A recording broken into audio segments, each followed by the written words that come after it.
Finalement, ma première question, elle va être simple. Vous venez ici pour soutenir Brigitte Barège. Alors ça va être peut-être un petit peu direct, mais est-ce qu'il y a encore quelque chose à soutenir ici dans la région? Oui, bien sûr. Vous savez, les élections, jusqu'à la dernière minute, tout est possible. Je suis venu soutenir Brigitte parce que je la connais bien. C'est une fille courageuse. Elle a mobilisé ici une dynamique formidable dans un contexte qui n'est pas simple, hein. Vous avez vu qu'il y a ici une chape de plomb en Midi-Pyrénées, avec, y compris parmi vos confrères, des gens qui sont beaucoup plus engagés qu'ils ne sont journalistes. Ce qui d'ailleurs est un peu dommage, parce qu'on voit bien que ce n'est pas forcément rendre service à la démocratie que de le faire. Et puis, c'est vrai aussi qu'elle a engagé une dynamique importante. Et moi, je pense que ça vaut la peine d'en appeler à tous les électeurs qui se sont abstenus au premier tour pour essayer de faire le plus d'élus possible. Alors s'ils se sont abstenus au premier tour ici en Midi-Pyrénées, ils se sont abstenus assez massivement dans toute la France. Vous avez tiré les enseignements de cette abstention?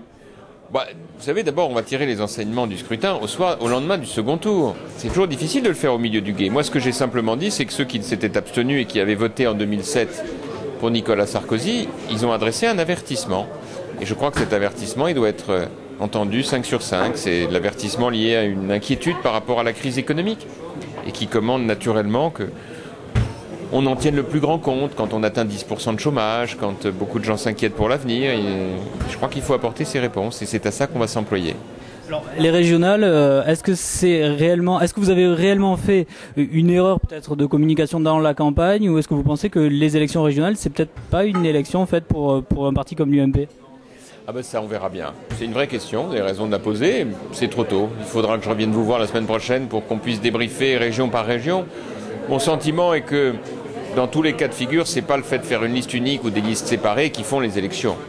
Si les gens ont envie de voter pour vous, vous gagnerez quoi qu'il arrive. S'ils n'en ont pas envie, vous ne gagnerez pas. Donc notre objectif, il est d'avoir des bons messages, une bonne équipe, une bonne organisation, et après gagner.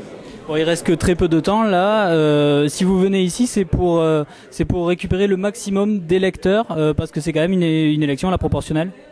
Exactement, c'est la raison pour laquelle j'ai dit qu'il fallait aller chercher le plus d'électeurs possible, parce que c'est comme ça que ça se passe, et que nous avons besoin effectivement de faire le meilleur score possible. Alors ces électeurs, il faut aller les chercher où?